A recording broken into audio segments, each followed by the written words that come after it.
तो hello everyone, welcome back to my new vlog. I hope કે सब लोग ठीक हो गए। ગુડ મોર્નિંગ, જય શ્રી કૃષ્ણ। એની સાથે સવારના થઈ ગયા છે, કેટલા વાગ્યા છે? સવારના થઈ ગયા છે 9 અને મોર્નિંગ થઈ ગઈ છે બહુ મસ્ત। અને ચાલો તો આજે એવું છે કે આજે આપણે સુરતથી ગામડેથી સુરત જવાનું છે। તો હવે કેટલા વાગે નીકળવી છે ને શું કરવી છે હજી તો થેલા બેલા બધું પેક કરવાનું બાકી છે। ને કાલ રાતે બહુ મોડા આવ્યા હતા, એ તો તમને ખબર જ છે। કાલનો વિડીયો ન જોયો હોય તો જોઈ આવજો। કાલે અમે ગયા હતા વીરપુર જલારામ, પછી ત્યાંથી ગયા હતા ખોડલધામ અને મારા મામાને ત્યાં નિવેદ ને રાંદલ તેડ્યા હતા, એનો વિડીયો છે, ન જોયો તો જોઈ આવજો। તો ચાલો એની સાથે આપણે આજનો વ્લોગ સ્ટાર્ટથી પહેલા આપણે રસોડામાં જઈએ અને જોઈએ આપણી ભાખરી રેડી છે। આ બાજુ ભાખરી રેડી છે ને સોનાલી નાસ્તો કરવા બેસી ગઈ છે। તો ગુડ મોર્નિંગ। ગુડ મોર્નિંગ, જય શ્રી કૃષ્ણ। તો શું છે આજે? હા, ચા ભાખરી થઈ ગઈ છે, ઠંડી થઈ જાય ને પેલા ગરમે ગરમ ખાઈ લઈને આજે આપણે ભાખરી ખાવાનો છેલ્લો દિવસ છે। સુરત જઈને ભાખરી બંધ એટલે ફટાફટ ભાખરી ખાઈ લઈ। એ પેલા પપ્પાને એને મળી લઈ। મમ્મી સવારમાં કચરા પોતા કરવા મળ્યા છે। તો ગુડ મોર્નિંગ મમ્મી, જય શ્રી કૃષ્ણ। તો મમ્મી જો કચરા પોતા કરે છે ને પછી બધાની બેગ પેકિંગ કરીશું। આ બાજુ પપ્પા અને દાદા અને બે ગયા છે ને જો મિત્તલની હવે કોલેજ ચાલુ થઈ ગઈ છે। ગુડ મોર્નિંગ, જય શ્રી કૃષ્ણ। મિત્તલ કોલેજ જાય છે ને આ બાજુ દાદા બાટા સીતારામ દાદા, અને આ બાજુ જો પપ્પા બે ગયા છે ને આ બાજુ બા તુવેર સાફ કરે છે। જય શ્રી કૃષ્ણ। તો ચાલો હવે આપણે પેલા ભાખરી ખાઈ લઈ અને જોઈએ છે।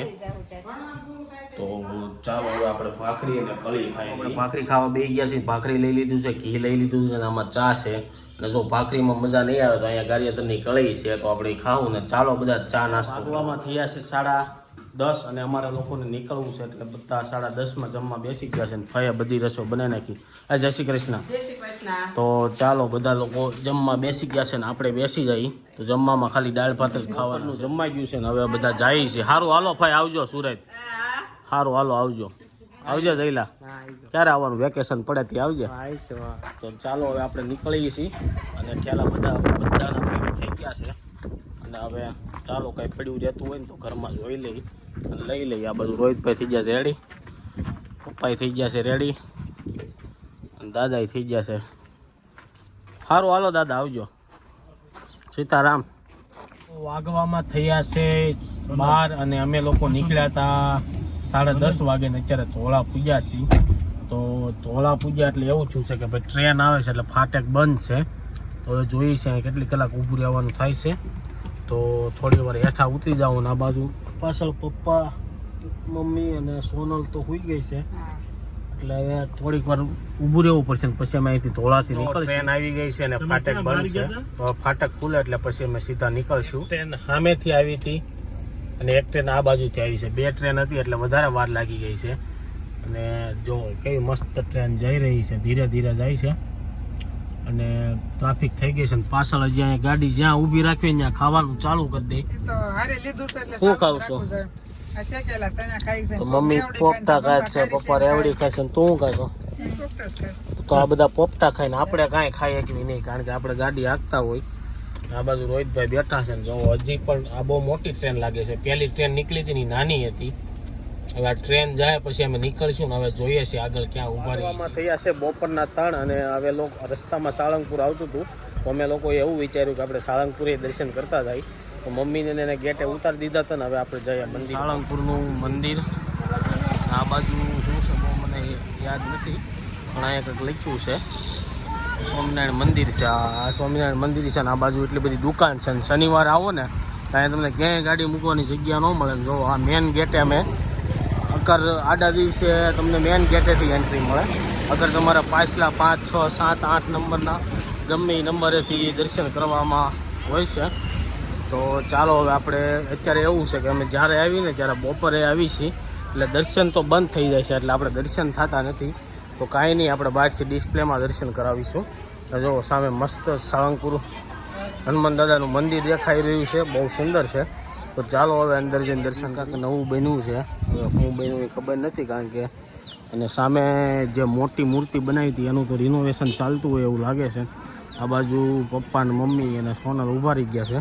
ચાલો તો હવે આપણે ડિસ્પ્લેમાં દર્શન કરીએ અને થોડાક ફોટા બોટા પાડીએ અને સામે પેલી મૂર્તિ છે તેનું પણ રિનોવેશન ખંડ પૂજા પાઠ ખંડ છે. અહીંયા ભગવાન સ્વામિનારાયણનું મંદિર છે, અંદર તમને દર્શન કરવા મળશે. અને આ બાજુ જો સાળંગપુર ભોજનાલય છે અને સામે બધી તમને વસ્તુઓ મળે છે, હનુમાન દાદાની મૂર્તિ ને એવું બધું. તો ચાલો હવે આપણે દર્શન કરીશું ને પછી થોડા બહુ ફોટા પાડીશું અને એવું લાગશે તો પ્રસાદી. ખંડ પૂજા પાઠ ખંડ છે. અહીંયા ભગવાન સ્વામિનારાયણનું મંદિર છે, અંદર તમને દર્શન કરવા મળશે. અને આ બાજુ જો સાળંગપુર ભોજનાલય છે અને સામે બધી તમને વસ્તુઓ મળે છે, હનુમાન દાદાની મૂર્તિ ને એવું બધું. તો ચાલો હવે આપણે દર્શન કરીશું ને પછી થોડા બહુ ફોટા પાડીશું અને એવું લાગશે તો પ્રસાદી. તમે જે કુંડા ને એવું બધું જોવો છો ને, ઘાસનું બનાવેલું છે. હંસ, કુંડા, હરણ ને બતક ને એવું. સાળંગપુરની ભોજનાલયમાં પહોંચી ગયા છે. ભોજનાલય બહુ મોટી કરી નાખેલી છે અને રિનોવેશન સારું કરી નાખ્યું છે. અને હાલો હવે તમને અંદર ભોજનાલય બતાવી કેવી છે. આ ભોજનાલયમાં તો અમે પહેલી વાર આવ્યા છીએ, નીચે હતી તે આવ્યા છીએ. તો અંદર જઈને તમને આખી ભોજનાલય બતાવી. જો આ રીતના ડીશું ને થાળી લેવાનું છે અને અંદર જમવાનો હોલ પણ હોય. રીતે મમ્મી લોકો જમવા માટે બેસી ગયા. જમવામાં છે દાળ, ભાત, રોટલી અને બટેકાનું શાક અને શીરો. અને આ બાજુ જો કેવડું મોટું ભોજનાલય છે. એક સાથે હજારો લોકો જમે એવી વ્યવસ્થા છે અને નિરાતે શાંતિથી જમીએ કે એવી.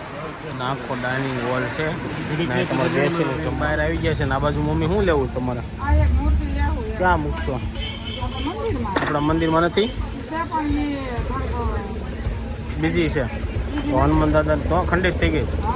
તો મમ્મીએ નવી હનુમાનજી મહારાજની મૂર્તિ લઈ લીધી. તો કેટલા ને આવી? 300 રૂપિયાની. તો મોંઘી છે.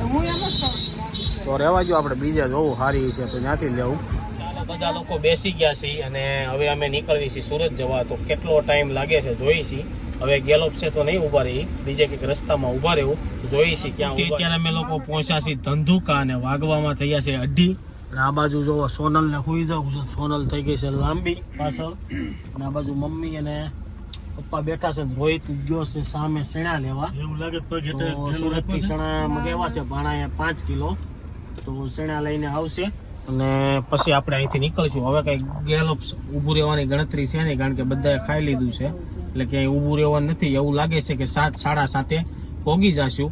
તો 7, 7:30 પહોંચી જશું. પછી હું પ્લાન છે એ જોઈએ છીએ. ને રસ્તામાં 1-2 જગ્યાએ ચા પીવા તો આપણે ઊભા રહેવું અને થોડા ઘણા પડીકા લઈ લેવું. પડીકા ખાવા થાય.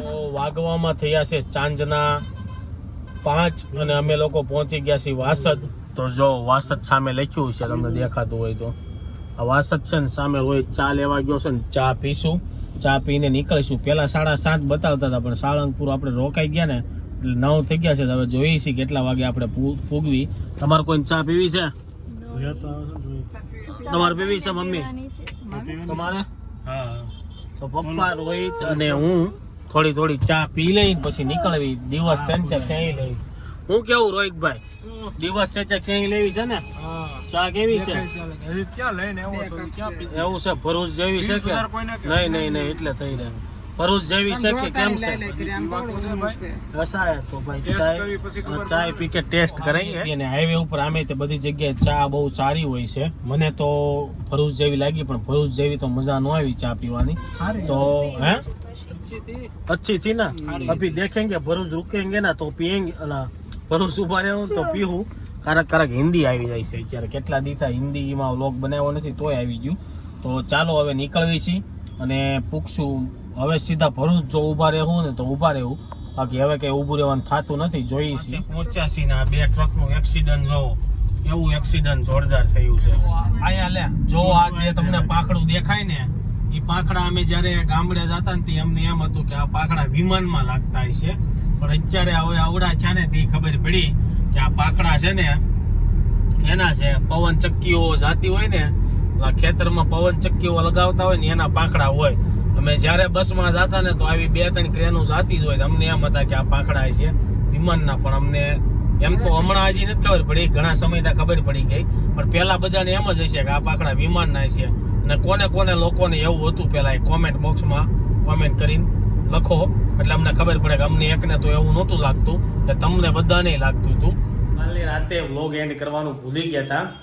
9:30 અમે ઘરે પહોંચી ગયા હતા. ત્યાંથી મમ્મી ને બધા થાકી ગયા હતા, એ તો સુઈ ગયા હતા. હું સોનલ થોડોક નાસ્તો કરવા ગયા હતા ને પછી અમે ઘરે આવી ગયા અને એટલા થાકી ગયા ને સીધા સુઈ જ ગયા. તો વ્લોગનો એન્ડ કરવાનો જ રહી ગયો તો આઈ હોપ કે તમને એ વિડીયો ગમ્યો હોય છે. જો તમને એ વિડીયો ગમ્યો હોય તો લાઈક કરીને શેર કરી દેજો, કોમેન્ટ કરીને સબસ્ક્રાઇબ ન કર્યું હોય તો પહેલા કરી દેજો.